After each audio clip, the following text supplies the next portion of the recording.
So pronouns are a thing. Wouldn't it be easier just to use they, them until you had the chance to personally ask what pronouns they use? While there were many schisms in this movement, as an outsider looking in, it seems that one victor rose to the mainstream. They, them, a gender-neutral term when a person does not identify with either sex. Anyone else immediately thinks of the myth of Hermaphroditus? No? Just me? Okay. I think most of the discourse around this topic, especially when approaching it politically, completely missed the point. As moderns, we seem to be lacking the connection to our ancestors and therefore cannot see that our issues have existed for millennia. So, to find some clarity in our gender-confusing times, we will have to unravel a 3,000-year-old myth to help us understand just what the hell is happening with these pronouns and why it's actually as old as humanity itself. If you're unfamiliar, the story of Hermaphroditus goes that he was a child of the beauty goddess Aphrodite and naturally was an incredibly handsome boy. As a child, he was nursed in a cave of naiads, so female spirits associated with water, until he turned 15 and finally ventured outside. Along his journey in a forest, he encountered a lustful nymph, Salmacis, in her pool who fell for him at once. All we need to know about Salmacis is that she, quote, would not interrupt her leisure and was only concerned with basking in her own beauty. The boy rejected her and made her leave. Yet, Salmacis could not overcome her passion. She must get what she desires. So, when the boy thought the nymph was gone, he dove into her pool and, of course, Salmacis jumped out, wrapped herself around him and called out to the gods that they should never part. The wish was granted, their bodies blended into one, and when Hermaphroditus realized what happened, he cursed the pool. Quite a grim origin story, right? Like, don't go to the forest, I guess. That's the tricky part of mythology. It comes from a less differentiated or rational human consciousness, which for our purposes means nothing should be taken literally, but rather figuratively. In other words, myths today need to be interpreted psychologically to reveal their meaning to us. Otherwise, they'll remain ooga booga nonsense. So we need to think of myths as a primordial language which tries to depict primordial symbols using figurative speech. Curiously, we still use this language all the time in conversation, but heavens forbid it makes its way into anything intellectual. Nonetheless, this figurative speech is the original and honestly unmatched in its depth language of mankind. It's how we used to understand and communicate about the world prior to our modern powerful consciousness that can grasp things conceptually. Sure, today the apps tell us when the sun will rise and what the weather will be like. But if I put you in a forest, cold and hungry at night, with possible predators lying around, with no measurements of time or even any idea what the hell the sun even is, you too will soon be doing all kinds of prayers and rituals to help the sun come up again. Anyway, by successfully interpreting mythology, I believe we can unlock thousands of years of human wisdom hiding within these weird stories. So let's take a second look at the myth of Hermaphroditus. The first and most obvious clue as to what we're dealing with here is our hero's age. He's 15. This is roughly the age around when many adolescents start hyper-developing their personality. At this time, most experience the archetypal call or quest to become someone. Surprise, surprise, we're dealing with a story of maturation. I say that because the coming-of-age story is the narrative motif of humanity. Humans pray with the rising sun, erect towers, and fly rockets to the moon to embody the archetypal struggle of an emerging and growing consciousness from the eternal abyss of the chaotic unknown. Even evolution depicts the same story. Conscious humans emerge from the blissful instinct world of animals. Anyway, what is important to know from here is that in this figurative speech, all over history, we encounter the same two opposite forces at play. We can think of it as the most ancient conceptualization of our being. Nowadays, our advanced consciousness experiences the opposites as good and evil, but for the ancient man, whose natural instincts still dominate, they were first and foremost experienced by the masculine and feminine. But again, in myths, we are rarely dealing with literal men and women. Rather, what's being portrayed are the figurative associations that the ancient man made to these two fundamental categories. So for our purposes, we can interpret the masculine symbols as stand-ins for consciousness or personality, and the feminine symbols as unconsciousness or impersonal instincts. In this slide, we can see that the story of Hermaphroditus is full of feminine symbols. He was born to a beauty goddess. He was nursed in a cave, think womb, by powerful feminine spirits of water. Water is also associated with the feminine. For the ancient man, water is the deep, unknowable force that both nurtures and drowns. In other words, Hermaphroditus is far from a mature, conscious personality, but one day he finally dares to venture out into the world. His consciousness at the ripe age of 15 wants to emancipate.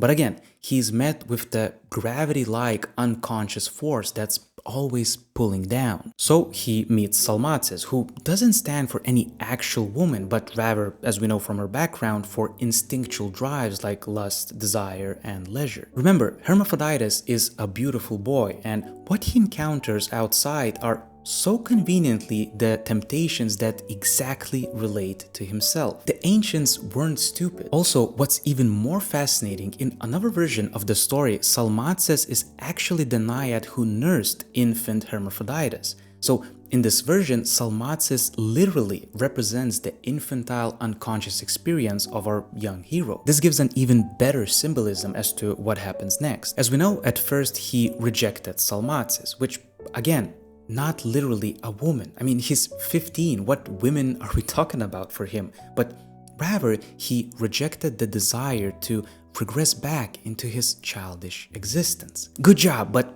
as we know, gravity did its thing and he eventually gave in to his temptation when nobody was watching. What mischief do you indulge in when no one's watching? It's a universal human experience of being, right? Anyway, he jumps into the pool and is overtaken by the unconscious force. Thus, Hermaphroditus becomes a failed hero, just like Narcissus. His end is also water-related, not without reason. So Hermaphroditus becomes one with the figure who represents these instinctual infantile aspects. Thus he fails his maturation, does not become a developed independent personality, and naturally curses the pool. For me, the symbolism of the alcoholic immediately jumps to mind.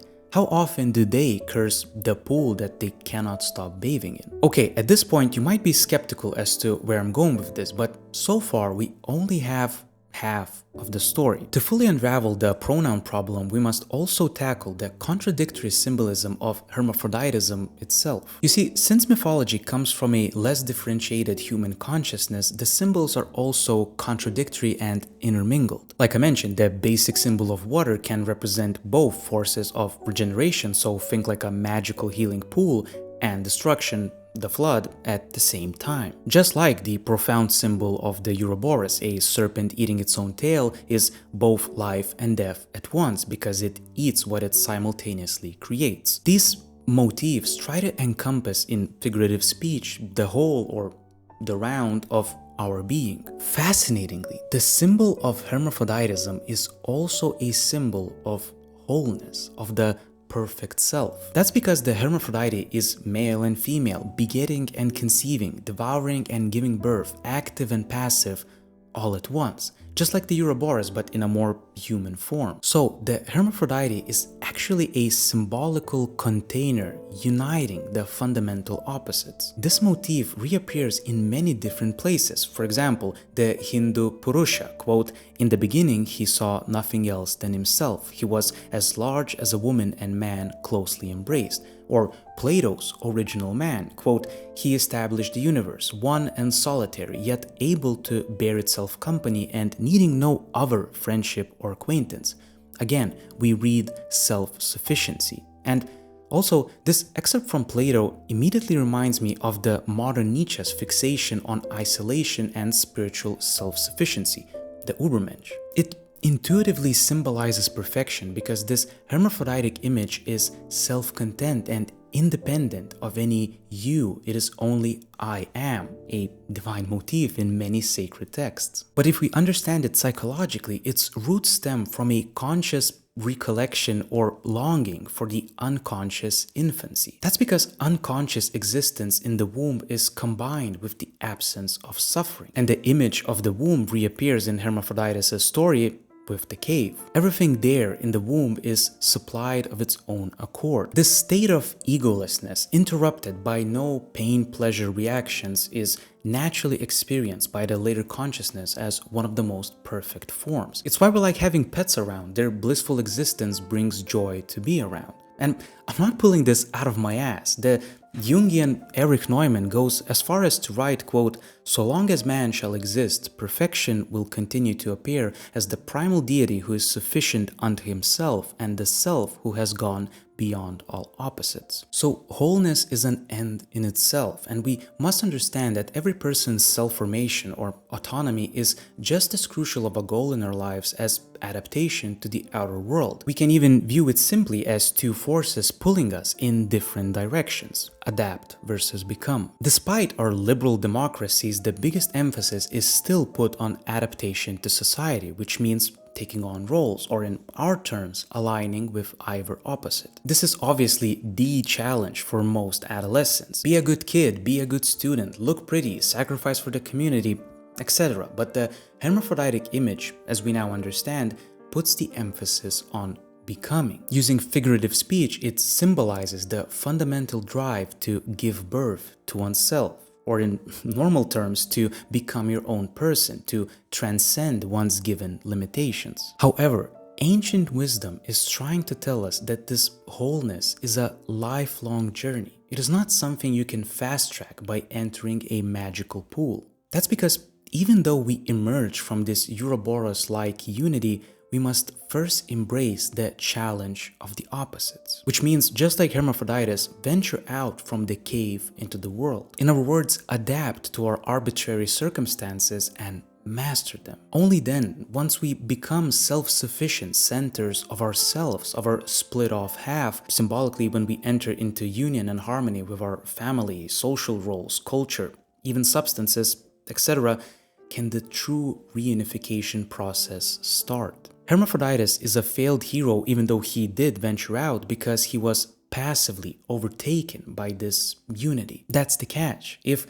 Hermaphroditus actively engaged the spirit of Salmacis, we would have a brave story of individuation, of someone who truly transcends the opposites. But that wasn't the case. Hermaphroditus gave in. He regressed back into wholeness instead of progressing ahead. In fairy tale terms, he did not rescue the princess but was eaten by the dragon. So we're again met by the duality of primordial symbolism. The hermaphroditic symbol stands at the beginning just as at the end. Fascinatingly, the four arms of a cross in which the opposites are addressed is historically a very early and very late symbol. It is found in sanctuaries of the Stone Age and obviously in modern churches. So the fixation to this symbol in adolescence hints at the inability to break away from our origins and refuse to be born into the world. But its reappearance in someone mature is a positive sign that one must now free himself from the world of opposites. In the beginning and at the end, but don't forget that the best part is the journey in between. So since most people want a point to be pointed out to them, my point is this: the attraction or desire to be a they-them is as natural as to be human. It is the unconscious forces at play trying to balance out our inherent one-sidedness. The politics and movements on gender, sexuality, and whatever else, in my estimate, are completely beside the point. The real question to me is what type of a relationship one has with their opposite. Is it a passive one like Salmacis and Hermaphroditus, or an active one like Shrek and Fiona? Ancient wisdom is trying to tell us to be like Shrek. That's all.